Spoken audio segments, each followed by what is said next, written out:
हवीत दरम्यान सकाळी एका मालगाडीच्या प्रेशर पाईपमध्ये बिघाड झालेला होता आणि त्यामुळे संपूर्ण रेल्वे या खोळंबलेल्या होत्या। मात्र 2 तासांनंतर संपूर्ण रेल्वे गाड्या आता पुन्हा पूर्ववत सुरू झाल्यात। हावडा एक्सप्रेस, तपोवन, गीतांजली, वंदे भारत या गाड्या आता पुन्हा एकदा सुरू झाल्यात। याचाच आढावा घेत प्रवाशांशी देखील बातचीत केली आमचे प्रतिनिधी शुभम बोडके यांनी। नाशिकच्या देवळे ते लहवीत दरम्यानच्या मालवाहतूक गाडीमध्ये बिघाड झाला होता। त्यानंतर आता ज्या गाड्या आहेत त्या पुन्हा सुरू झालेल्या आहेत। काही प्रवासी माझ्या सोबत आहेत। कितना लेट है गाड़ी? गाड़ी 2 घंटे लेट है। क्या हुआ था? ये पीछे एक गाड़ी खराब हो गई थी तो उसकी वजह से लेट चल रही है।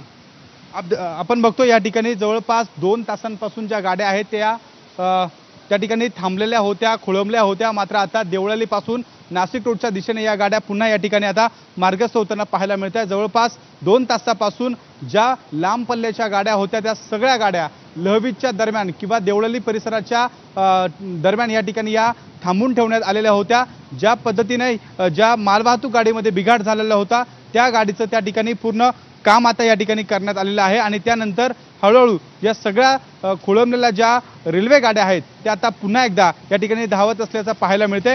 एकूणच नाशिकच्या देवळाली ते लहवीत दरम्यान या सगळ्या गाड्या थांबून ठेवलेल्या होत्या। सकाळपासून ज्या मालवाहतूक गाडीमध्ये बिघाड झाला होता त्या मालवाहतूक गाडीचं दुरुस्तीचं काम या ठिकाणी सुरू होतं। मात्र त्यानंतर आता या सगळ्या गाड्या पुन्हा सुरू झाल्याचं आपल्याला पाहायला मिळतंय। आता नाशिक रोडपर्यंत या गाड्या त्या ठिकाणी जाणार आहेत आणि टप्प्याटप्प्याने पुन्हा मागच्या ज्या गाड्या थांबलेल्या आहेत त्या देखील आता पुन्हा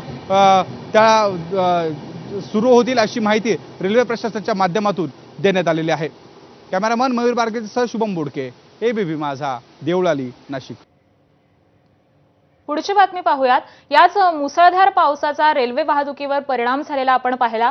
नांदगाव रेल्वे स्थानक परिसरामध्ये 2 प्रवासी गाड्या या थांबलेल्या होत्या, तर धुळे दादर एक्सप्रेस आणि देवळाली भुसावळ पॅसेंजर ही नांदगाव रेल्वे स्थानकामध्ये 2 तासांपासून उभी होती। रेल्वे ट्रॅकवरती देखील पाणी साचलेलं होतं आणि त्यामुळे या सगळ्या रेल्वे ह्या खोळंबलेल्या होत्या। परंतु आता रेल्वे वाहतूक ही पुन्हा एकदा सुरळीत झाली आहे। मोटर चेंज करना पड़ेगा। पुढची बातमी आहे सातारा